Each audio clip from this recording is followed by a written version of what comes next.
আমি চেয়ারের উপরে দাঁড়াইতে বাধ্য হইলাম নিজের লোকের কারণে, এদের কারণে, তোমাদের কারণে সবাই আমার চেহারা দেখতেছে। দু একজন বক্তা আছে আমার পরে বক্তব্য দিবে, আমার কথাটা একটু মনোযোগ দিয়ে শুনেন।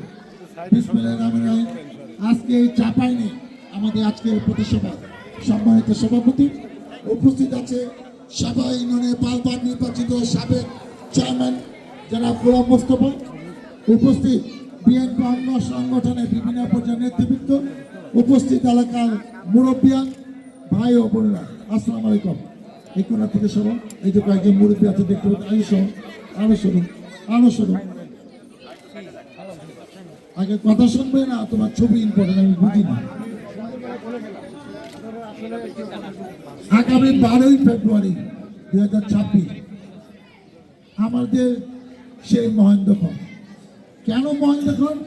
কারণ এই 17 বছর এরকম একটি স্বচ্ছ নিরপেক্ষ নির্বাচনের জন্যই বিএনপি এবং বিএনপি নেত্রী দেশনেত্রী বেগম খালেদা জিয়া আন্দোলন করেছিলেন। সরকারের সাথে কোনো আপোষ করে নাই এবং শেখ হাসিনা যে কোনো নির্বাচন সুষ্ঠু করছে না, সেই জন্য 2008 সালে নির্বাচনে উনি গেলেন, 2014-তে গেলেন না, আবার 2018-তে গেলেন, 24-এ গেলেন না। কিছু নির্বাচন অংশগ্রহণ করে দেখাইতে হয়েছে যে নির্বাচন সুষ্ঠু হয় না, আর কিছু নির্বাচন বর্জন করে দেখাইতে হয়েছে যে বিএনপি না গেলে মানুষ কত পার্সেন্ট ভোট দেয় এটা জনগণ জানে। অতএব আমরা যেদিন জানতাম যে ক্ষমতা পালাবদল ঘটে ভোটের মাধ্যমে, কিন্তু সেই শেখ হাসিনা সেই সুযোগ বাংলাদেশের মানুষকে দেয় নাই। উনি ঘোষণা করলেন 43 সাল পর্যন্ত তাকে ক্ষমতায় নাকি থাকতেই হবে। বাধ্য হইয়া সেই আন্দোলন হইল। 17 বছর আন্দোলন হওয়ার পরে লাস্ট 34 দিনে শেখ হাসিনা পতন ঘটল।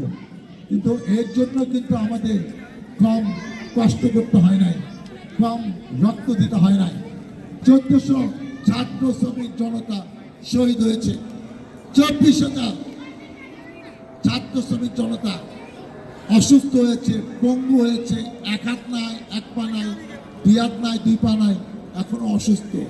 অনেকে স্বাভাবিক কাজকর্মে ফিরে যেতে পারছে না, তাদের রক্ত, তাদের জীবন তো বেঁচে যেতে পারে না। শুধু এই সাভারে 36 দিনে সিঙ্গেল উপজেলায় হাইয়েস্ট মানুষ শহীদ হয়েছে, প্রায় 100 কাছাকাছি। অতএব যাদের রক্তের বিনিময়ে আজকে এখানে দাঁড়িয়ে আমি দুটি কথা বলতে পারছি। আজকে 12 তারিখে নির্বাচনে আপনারা ভোট দিবেন। আমি একজন প্রার্থী, এই নির্বাচনে কন্টেস্ট করছি। অতএব সেই নির্বাচন জাতির জন্য, মানুষের জন্য, দেশের জন্য খুবই গুরুত্বপূর্ণ।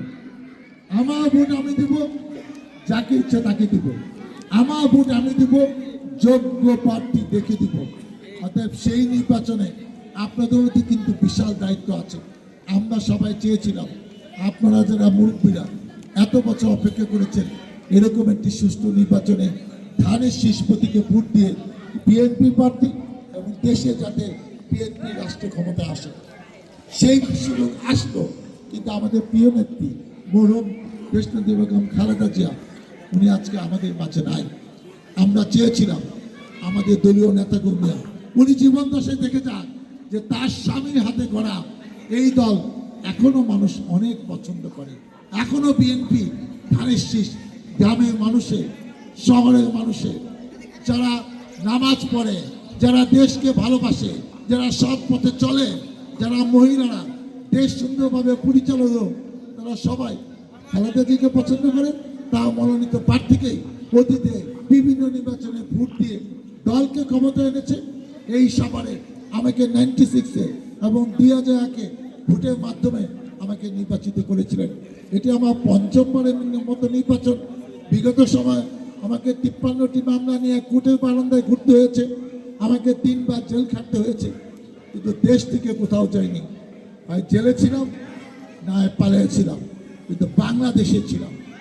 আমিও, আমাদের নেতাকর্মীরা যারা প্রত্যেকে মামলা খেয়েছে, অনেকে জেলেও গিয়েছে, আমরা সবাই জানতাম এক সময় শেখ হাসিনা পতন ঘটবে এবং দেশের মানুষের জন্য কিছু একটা করতে হবে।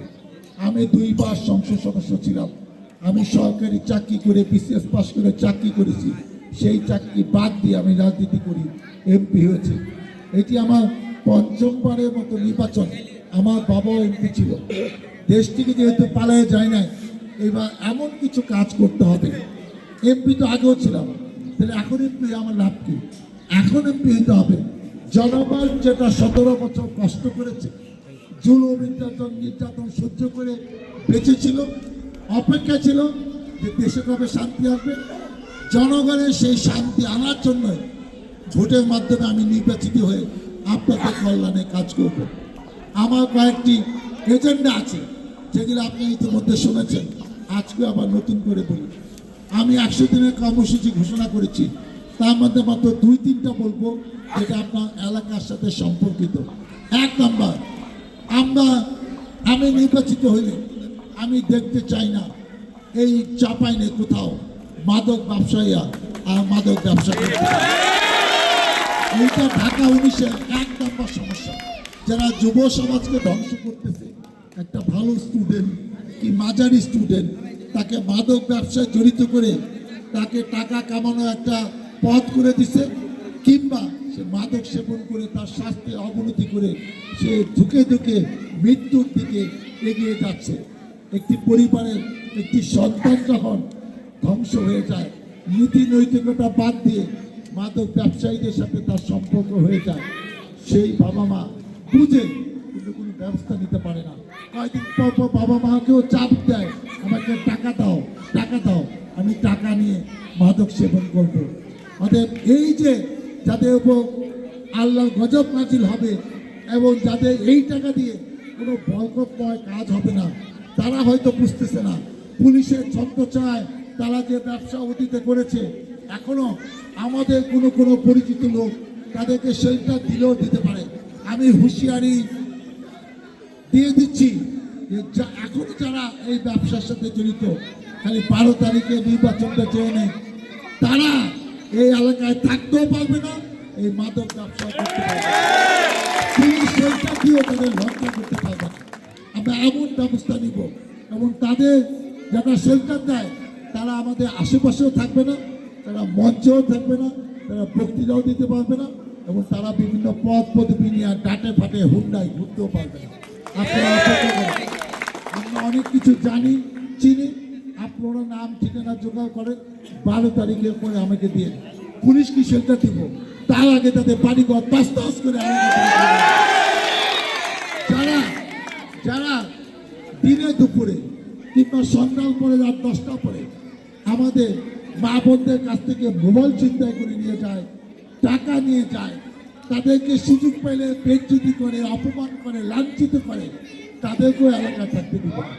এটা একটা নৈতিক দাবি। আমরা একটা সভ্য সাভার চাই, আমরা একটা সভ্য জাপান চাই। আমরা এখানে ভদ্রলোকরা বাস করে, এখানে চাকরিজীবীরা বাস করে, এখানে ভালো মানুষরা বাস করে। এই এলাকায় গুটি কয়েক সন্ত্রাসী হাতে জিম্মি থাকবে, আমরা এটা বরদাস্ত করব না। এই জীবন, এই রক্ত, এই কষ্ট বৃথা যেতে পারে না। দেশটাকে নতুন করে গড়তে হবে, সবাই মিলে দোষ করব। একটা এমপি এত ক্ষমতা থাকার দরকার না, আমি যা ইচ্ছে তাই করতে পারবো, তার ক্ষমতা দরকার। যে সৎ মানুষ, যে ভালো মানুষ, যে জনগণের কথা শুনে, তার বিশাল ক্ষমতা থাকলে জনগণের কাজ হবে। যে মানুষের উপকার করে না, মানুষকে লাঞ্ছিত করে, বঞ্চিত করে, তার এত ক্ষমতা আমরা দেখতে চাই না। আমরা সবাইকে নিয়ে একটি সুন্দর বাংলাদেশ গড়ব, ক্লিন সভা। আমি কোনো সন্ত্রাসীকে এই এলাকায় দেখতে চাই না। আমি কোনো চাঁদাবাজকে, নতুন বাড়ি বানাবেন টাকা দিতে হবে, নতুন বাড়ি বানাবেন ইট বালি সিমেন্টের ব্যবসা দিতে হবে। আমি আমার দলীয় নেতাগণকে বলে যাই, আপনারা এইসব আদায়ের ব্যবসা করার দরকার নাই। যে বাড়ি বানাবেন তার ইচ্ছা মতো সে কারো কাছ থেকে সিমেন্ট নেবে, কারো কাছ থেকে বালি নেবে, ইট নেবে, আপনারা নিজে জিম্মি করে কোনো বাড়িওয়ালাকে জিম্মি বানায়েন না, কোনো বাড়ির মালিককে বিপদে ফেলেন না। এইসব করেছে থেকেই আওয়ামী লীগের পতন হয়েছে। আবারও আপনার আমাদের দল নাম ভাগায়া আমাদের আশেপাশে মিছিলে লোক আই না, আপনি ভাবছেন যে আমরা আপনাদের হাতে জিম্মি হয়ে গেছি, আপনাদের সহযোগিতা ছাড়া আমি এলাকায় আসতে পারবো না। আপনারা বিএনপি বড় নেতা, আমরা চিনি যারা আমাদের সাথে 17 বছর ছিল, যারা 5 তারিখের পরে আসছে, তারা যে বিগত দিনগুলোতে অনেক অপকর্ম করছেন, তা অনেক ভিডিও ক্লিপ আমার হাতে আছে, আমাদের নেতা কর্মীদের কাছে আছে।